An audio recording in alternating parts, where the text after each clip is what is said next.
नमस्कार दोस्तों, आज के इस वीडियो लेक्चर में हम कवर करने वाले हैं फिजिक्स का एक बहुत ही इम्पॉर्टेंट टॉपिक लाइट। ये गवर्नमेंट जॉब एग्जाम में सबसे ज़्यादा पूछे जाने वाले एक चैप्टर में से एक है। फिजिक्स से अगर कोई क्वेश्चन आता है तो इधर से आने का प्रोबेबिलिटी सबसे ज़्यादा हो जाता है। ये चैप्टर थोड़ा बड़ा है तो इसीलिए मैंने इसे दो पार्ट में कवर किया है। ये पार्ट 1 है और पार्ट 2 को मैंने डिस्क्रिप्शन बॉक्स में डाल दिया है।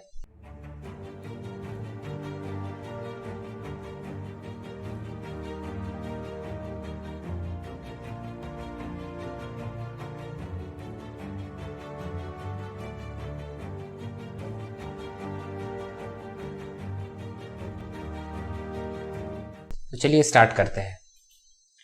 सबसे पहले ये देख लेते हैं लाइट होता क्या है। लाइट एक फॉर्म ऑफ एनर्जी है जो कि ट्रैवल करता है in form of electromagnetic waves, radio waves, microwaves, infrared जैसे ही ये भी एक इलेक्ट्रोमैग्नेटिक वेव है। और जैसा कि हमें पता है इलेक्ट्रोमैग्नेटिक वेव्स को ट्रैवल करने के लिए कोई मीडियम नहीं लगता है क्योंकि ये नॉन मैकेनिकल वेव्स है और नॉन मैकेनिकल वेव्स को ट्रैवल करने के लिए कोई मीडियम का दरकार नहीं पड़ता है। लाइट वैक्यूम में ट्रैवल करता है, इसका सबसे बड़ा एग्जाम्पल है सनलाइट और मूनलाइट का अर्थ तक पहुंचना, क्योंकि सनलाइट और मूनलाइट स्पेस से ट्रैवल करके आते हैं और स्पेस में कोई एटमॉस्फेयर नहीं है, तो यहाँ से हमें पता चलता है कि लाइट वैक्यूम में भी ट्रैवल करता है। अब कुछ इसका इंपॉर्टेंट प्रॉपर्टीज देख लेते हैं। सबसे पहला, लाइट डुअल नेचर शो करता है, मतलब लाइट में वेव्स का कैरेक्टरिस्टिक भी होता है और पार्टिकल का भी कैरेक्टरिस्टिक होता है। दूसरा पॉइंट, लाइट एक ट्रांसवर्स वेव भी है। अगर वेव देखें हम लोग, वेव दो टाइप का होता है, एक मैकेनिकल वेव और एक non mechanical waves. Mechanical waves दो टाइप का होता है, पहला लॉन्गिट्यूडनल वेव्स जिसका एग्जांपल है साउंड, दूसरा ट्रांसवर्स वेव जिसका एग्जांपल है लाइट। ट्रांसवर्स वेव वो वेव होता है जिसमें पार्टिकल्स वेव के प्रोपागेशन का परपेंडिकुलरली वाइब्रेट करते हैं। तो लाइट एक नॉन मैकेनिकल वेव भी है और ट्रांसवर्स वेव भी है। और लाइट का जो ट्रांसवर्स नेचर होता है वो बस हमें पोलराइजेशन ऑफ लाइट से ही पता चलता है। Next, the wavelength range of visible light is 3900 angstrom to 7800 angstrom. मतलब लाइट का जो विजिबल रेंज होता है वो 3900 एंगस्ट्रॉम से लेकर 7800 एंगस्ट्रॉम के बीच में रहता है। इसका मतलब ये है कि जो भी लाइट इस वेवलेंथ के बीच में रहेगा वो हम देख पाएंगे, अदरवाइज हमें वो लाइट दिखेगा नहीं। जैसे विबग्योर है, विबग्योर ये दोनों का बीच में ही आता है। अगर इसे मीटर में पूछे तो उसका आंसर हो जाएगा 4 × 10⁻⁷ मीटर से लेकर 7 × 10⁻⁷ मीटर। और एंगस्ट्रॉम और मीटर में एक रिलेशन होता है, 1 angstrom is equal to 10⁻⁻10 metre. Next, light का जो वेव नेचर होता है उससे हमें पता चलता है reflection of light, refraction of light, diffraction of light, scattering of light. Almost जितना भी लाइट का प्रॉपर्टी है सब हम लोग वेव नेचर से ही जान पाते हैं। पर दो प्रॉपर्टी उसका, फोटो इलेक्ट्रिक इफेक्ट और कॉम्पटन इफेक्ट, ये जो दो प्रॉपर्टी है ये बस बताता है कि लाइट एज अ पार्टिकल भी बिहेव करता है। तो एग्जाम में क्वेश्चन आता है कि इनमें से कौन सा प्रॉपर्टीज ऑफ लाइट बताता है कि लाइट एक पार्टिकल है। इन दोनों में से फोटो इलेक्ट्रिक इफेक्ट ज्यादा इंपॉर्टेंट है क्योंकि ये अल्बर्ट आइंस्टाइन का खोजा हुआ है। 1921 में उन्हें इसके लिए नोबेल प्राइज भी मिल चुका है। फोटो इलेक्ट्रिक मतलब लाइट से इलेक्ट्रिसिटी जनरेट करना, क्योंकि फोटो मतलब क्या होता है लाइट और इलेक्ट्रिक मतलब इलेक्ट्रिसिटी। इलेक्ट्रिसिटी क्या होता है, मूवमेंट ऑफ इलेक्ट्रॉन्स को हम लोग इलेक्ट्रिसिटी बोलते हैं। जब भी एक सूटेबल फ्रीक्वेंसी वाला लाइट किसी भी मेटल पे पड़ता है तो उसमें से इलेक्ट्रॉन्स इजेक्ट होते हैं, उसी को ही फोटो इलेक्ट्रिक इफेक्ट बोला जाता है। इसमें भी कुछ कुछ कंडीशंस हैं, लाइट का एक सूटेबल फ्रीक्वेंसी रहना चाहिए, नहीं तो इलेक्ट्रॉन इजेक्ट नहीं होता है। और लाइट का एक मिनिमम एनर्जी भी रहना चाहिए, अगर वो एनर्जी नहीं रहेगा तब भी इलेक्ट्रॉन्स इजेक्ट नहीं होंगे। वो जो मिनिमम एनर्जी लगता है इलेक्ट्रॉन्स को इजेक्ट कराने के लिए उसे बोला जाता है वर्क फंक्शन। और मिनिमम फ्रीक्वेंसी ऑफ लाइट जिससे वर्क फंक्शन अचीव हो जाए उसे बोला जाता है थ्रेशोल्ड फ्रीक्वेंसी। जो वर्क फंक्शन होता है वो सारे मेटल्स का अलग अलग होता है। सबसे ज्यादा वर्क फंक्शन होता है प्लैटिनम का, उसका अराउंड 6.3 के आसपास कुछ है, और सबसे कम होता है सीजियम का, उसका 2.14 के आसपास कुछ है। नेक्स्ट, अल्बर्ट आइंस्टाइन को 1921 में फोटो इलेक्ट्रिक इफेक्ट के लिए नोबेल प्राइज मिला था। Next point, rectilinear propagation of light क्या होता है। जो लाइट वेव होता है वो स्ट्रेट डायरेक्शन में ट्रैवल करता है। और वो दिखता क्यों है स्ट्रेट डायरेक्शन में ट्रैवल कर रहा है? क्योंकि लाइट का जो वेवलेंथ होता है वो बहुत छोटा होता है, और लाइट जो स्ट्रेट लाइन में ट्रैवल करता है इसी को ही हम लोग रेक्टिलिनियर प्रोपगेशन ऑफ लाइट बोलते हैं। नेक्स्ट, लाइट का स्पीड होता है 3 × 10⁸ मीटर पर सेकेंड वैक्यूम में, और इसे खोजा था रीमर बोल के एक साइंटिस्ट थे उन्होंने। नेक्स्ट, सनलाइट को अराउंड 500 सेकेंड्स लगता है पृथ्वी तक पहुंचने में, मून लाइट को बस 1.3 सेकेंड ही लगता है। नेक्स्ट, अब हम आते हैं रिफ्लेक्शन ऑफ लाइट पे। इसे इमेज से समझते हैं। रिफ्लेक्शन ऑफ लाइट क्या होता है? जब भी कोई लाइट किसी प्लेन सरफेस पे गिरता है तो वो गिर के बाउंस बैक कर जाता है, इसी को ही रिफ्लेक्शन ऑफ लाइट बोला जाता है। अगर ये प्लेन सरफेस एक है, इसे प्लेन मिरर मान लीजिए एक, और बीच में से एक नॉर्मल ड्रॉ करिए 90 डिग्री इस पे, ये इंसिडेंट रे है। जो लाइट आके इस पे गिरता है उसे इंसिडेंट रे बोलते हैं, जो लड़के बाहर निकल जाता है उसे रिफ्लेक्टेड रे बोलते हैं। नॉर्मल और इंसिडेंट रे के बीच में जो एंगल बनता है उसे एंगल ऑफ इंसिडेंस बोला जाता है, और नॉर्मल और रिफ्लेक्टेड रे के बीच में जो एंगल बनता है उसे एंगल ऑफ रिफ्लेक्शन बोला जाता है। तो दो लॉज ऑफ रिफ्लेक्शन है, इसी पे आधारित है। सबसे पहला लॉ ऑफ रिफ्लेक्शन क्या है? एंगल ऑफ इंसिडेंस जो है वो एंगल ऑफ रिफ्लेक्शन के बराबर होता है। दूसरा है इंसिडेंट रे यानी ये, नॉर्मल यानी ये, और रिफ्लेक्टेड रे, ये तीनों एक ही प्लेन में मिलेंगे। एक ही प्लेन में बोलने से क्या मतलब है? अगर आप एक पेपर लें और उसको उठा के एज से देखें तो पेपर वो बस एक लाइन ही दिखेगा, यानी पेपर पे जितने भी चीज हैं वो सारे एक प्लेन पे हैं। अब नेक्स्ट हम आते हैं प्लेन मिरर पे। प्लेन मिरर का कुछ कुछ प्रॉपर्टी देख लेते हैं। सबसे पहला, प्लेन मिरर इमेज कैसा बनाता है? तो प्लेन मिरर हमेशा वर्चुअल, इरेक्ट और लैटरली इन्वर्टेड इमेज बनाता है। वर्चुअल इमेज क्या होता है? जब भी मिरर के पीछे अगर कोई इमेज बने तो उसे वर्चुअल इमेज बोलते हैं। जैसे अगर घर में आप प्लेन मिरर देखेंगे जिसमें आप फेस देखते हैं अपना, उसमें जो इमेज बनता है वो मिरर के ऊपर नहीं बनता है, मिरर के अंदर बनता है। जितना दूर आप मिरर से खड़ा रहते हैं, मिरर से उतना ही दूर आपका इमेज भी रहता है। इरेक्ट मतलब सीधा, एकदम उल्टा नहीं बनता है, सीधा बनता है। और लैटरली इन्वर्टेड मतलब जैसा कि आपने एम्बुलेंस में देखा होगा, एम्बुलेंस में कभी एम्बुलेंस सीधा नहीं लिखा रहता है, उसमें लिखा रहता है ECNALUBMA, क्योंकि अगर आप उसको अपने गाड़ी के लुकिंग ग्लास से देखेंगे तो वो हमें सीधा एम्बुलेंस दिखेगा लिखा हुआ। नेक्स्ट पॉइंट, मिरर में अगर आपको अपना पूरा बॉडी देखना है तो मिरर का साइज आपके हाइट का आधा होना चाहिए। सपोज एक 6 फीट का आदमी मिरर में अपना पूरा बॉडी देखना चाहता है तो मिरर का साइज एटलीस्ट 3 फीट तो होना ही चाहिए। नेक्स्ट, वर्चुअल इमेज, वो बोल दिया मैंने। Next, the focal length of a plane mirror is infinite. Focal length हम आगे देखेंगे होता क्या है, बस ये जान के रखिए अभी के लिए कि फोकल लेंथ प्लेन मिरर का इनफाइनाइट होता है, क्योंकि प्लेन मिरर में कर्व नहीं होता, प्लेन मिरर एक स्ट्रेट मिरर है। उसके बाद, the distance between the object and mirror is equal to the distance between the mirror and the image. आप जितना दूर मिरर से खड़े रहेंगे उतना ही दूर आपका इमेज मिरर से होगा। सपोज अगर आप मिरर के 2 मीटर दूर खड़े हैं तो आपका इमेज आपसे 4 मीटर दूर खड़ा रहेगा।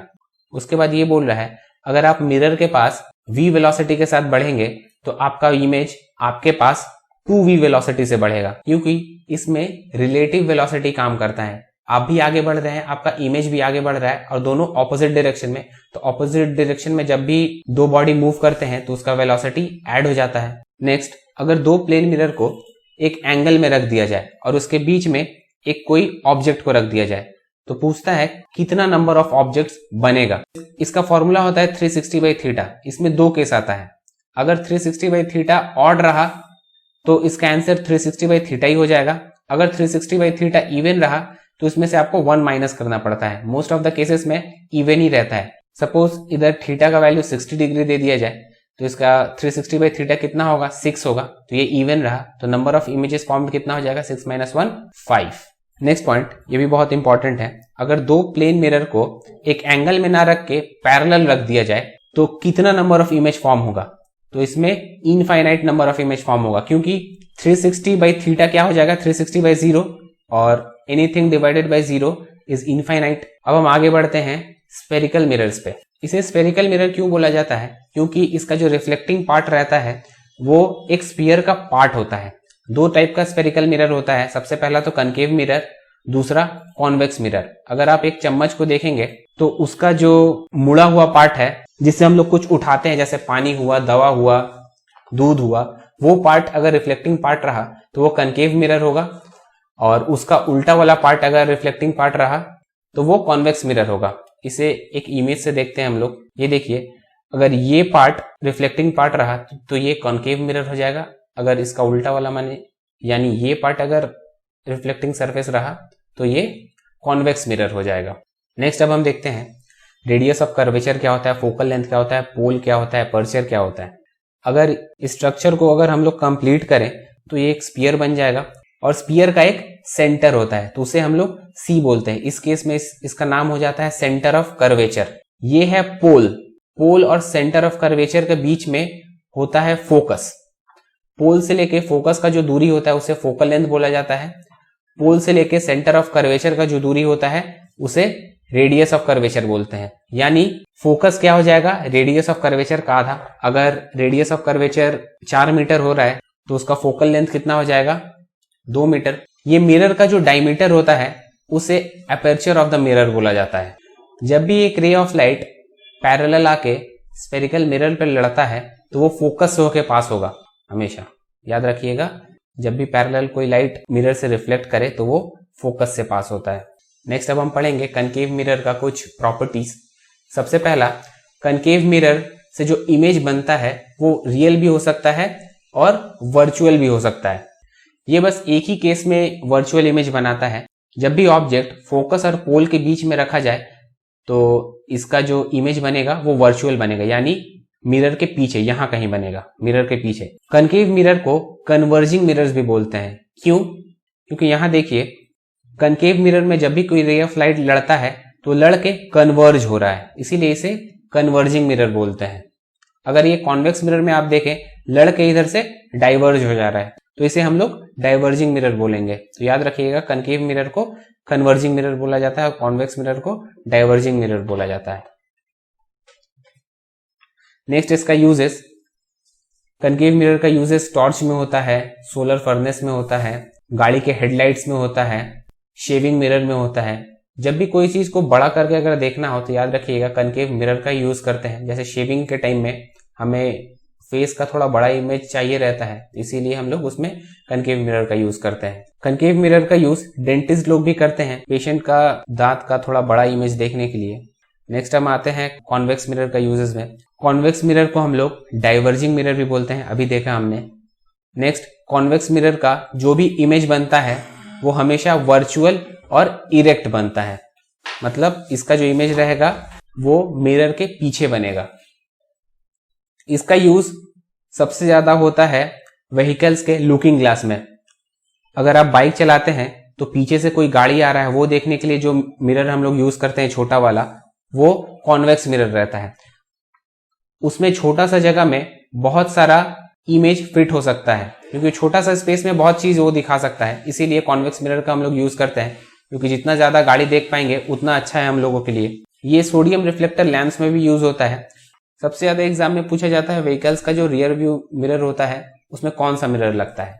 नेक्स्ट अब हम आते हैं मिरर फॉर्मूला में। मिरर फॉर्मूला क्या होता है, 1/v + 1/u = 1/f। ये v होता है इमेज डिस्टेंस, u होता है ऑब्जेक्ट डिस्टेंस, f होता है फोकल लेंथ। इससे एग्जाम में छोटे छोटे न्यूमेरिकल्स भी देते हैं करने के लिए। v क्या होता है, पोल से लेके इमेज का जो डिस्टेंस हो। सपोज इधर पे अगर कोई इमेज बना है तो पोल से लेके यहां तक का जो डिस्टेंस होगा वो v होगा। u क्या होगा, ऑब्जेक्ट डिस्टेंस। सपोज यहां एक ऑब्जेक्ट है, a भी एक ऑब्जेक्ट मान लीजिए, तो पोल से लेके इधर तक का जो दूरी है ऑब्जेक्ट का, ये u हो जाएगा। और f होता है फोकल लेंथ। जो भी एक मिरर रहेगा उसका एक अपना फोकल लेंथ होता ही होगा, तो वो हो जाता है फोकल लेंथ। अब इसका देखते हैं साइन कन्वेंशन। इमेज डिस्टेंस कब नेगेटिव होगा, कब पॉजिटिव होगा, ऑब्जेक्ट डिस्टेंस कब नेगेटिव होगा, कब पॉजिटिव होगा, फोकल लेंथ कब पॉजिटिव होगा, नेगेटिव होगा। अगर ऑब्जेक्ट मिरर के रिफ्लेक्टिंग साइड का लेफ्ट साइड में हो तो वो हमेशा नेगेटिव होगा, यानी यहां कहीं भी ऑब्जेक्ट अगर रहेगा तो उसका वैल्यू नेगेटिव में होगा। पर अगर मिरर के राइट साइड में रहा तो वो पॉजिटिव हो जाएगा। अब ऑब्जेक्ट का हाइट का देख लेते हैं, कब पॉजिटिव होता है कब नेगेटिव होता है। ये प्रिंसिपल एक्सिस है। ऑब्जेक्ट अगर प्रिंसिपल एक्सिस का ऊपर बन रहा है, मतलब इरेक्ट रह रहा है, तो ये पॉजिटिव होगा। अगर ऑब्जेक्ट प्रिंसिपल एक्सिस के नीचे रह रहा है, मतलब इन्वर्टेड रह रहा है, तो इसे हम लोग नेगेटिव लेंगे। अब देखते हैं मैग्निफिकेशन। मैग्निफिकेशन क्या होता है? जब भी मिरर एक ऑब्जेक्ट का इमेज बनाता है तो उसे बड़ा भी बना सकता है, छोटा भी बना सकता है, या जो साइज का है वही साइज का भी बना सकता है, तो इसी को मैग्निफिकेशन बोलते हैं। इसका फॉर्मूला होता है m is equal to h2/h1। h2 होता है हाइट ऑफ द इमेज और h1 होता है हाइट ऑफ द ऑब्जेक्ट। या इसका और एक फॉर्मूला है -v/u। v है इमेज डिस्टेंस और u है ऑब्जेक्ट डिस्टेंस। नेक्स्ट, अगर m का वैल्यू नेगेटिव रहा तो इमेज हमेशा रियल एंड इन्वर्टेड होगा, और अगर m का वैल्यू पॉजिटिव रहा तो वो हमेशा वर्चुअल एंड इरेक्ट रहेगा। अब नेक्स्ट हम आते हैं रिफ्रैक्शन ऑफ लाइट पे। ये पढ़ने के लिए ये इमेज देखेंगे पहले। रिफ्रैक्शन ऑफ लाइट होता क्या है? जब भी लाइट एक मीडियम से दूसरे मीडियम में जाता हो, ये सपोज ये मान लीजिए एयर है, ये ग्लास, ये फिर से एयर, यानी ये ऑप्टिकली रेयर मीडियम है, ये ऑप्टिकली डेंसर मीडियम है, ये ऑप्टिकली रेयर मीडियम है। लाइट एयर से जाता है ग्लास में तो उसका डायरेक्शन होना चाहिए ये, पर वो जा रहा है इस डायरेक्शन में, यानी नॉर्मल के पास भाग जा रहा है। तो याद रखिएगा, जब भी लाइट रेयर से डेंसर मीडियम में जाता है तो वो नॉर्मल के करीब भाग जाता है, और जब भी लाइट डेंसर से रेयर मीडियम में जाएगा तो इसका एक्चुअल पोजीशन क्या है, ये रहना चाहिए, पर ये इस साइड भाग जा रहा है। इसको याद करने का एक तरीका है डॉक्टर अवे। डॉक्टर मतलब dr से डॉक्टर, d मतलब डेंसर, r मतलब रेयर, अवे मतलब नॉर्मल से अवे। एक अगर याद रहेगा तो दूसरा ऐसे ही याद हो जाएगा। इसी को ही रिफ्रैक्शन ऑफ लाइट बोला जाता है। ये सारे पॉइंट्स वही है जो अभी मैंने बोला। नेक्स्ट अब हम देखेंगे रिफ्रैक्टिव इंडेक्स। रिफ्रैक्टिव इंडेक्स क्या होता है? रिफ्रैक्टिव इंडेक्स एक रेशियो है speed of light in air, नहीं वैक्यूम होगा, speed of light in vacuum divided by speed of light in a given medium. Suppose आपको पूछ दिया जाए रिफ्रैक्टिव इंडेक्स ऑफ ग्लास कितना होगा, तो ऊपर में आप रखिएगा speed of light in vacuum, मतलब 3 × 10⁸ divided by speed of light in glass. Light का ग्लास में स्पीड होता है 2 × 10⁸। ये जो रेशियो आएगा ये होगा रिफ्रैक्टिव इंडेक्स ऑफ ग्लास। अगर पूछ दे रिफ्रैक्टिव इंडेक्स ऑफ वाटर तो सब वही रहेगा, बस इधर पे लाइट का स्पीड वाटर में कितना होता है वो लिखेंगे। इसका कोई यूनिट नहीं रहता है, क्योंकि ऊपर भी स्पीड नीचे भी स्पीड, तो ऊपर नीचे दोनों यूनिट कट जाएगा, तो ये एक प्योर नंबर है। और रिफ्रैक्टिव इंडेक्स का वैल्यू हमेशा 1 से ज्यादा ही रहेगा, क्योंकि speed of light in vacuum सबसे ज्यादा रहता है।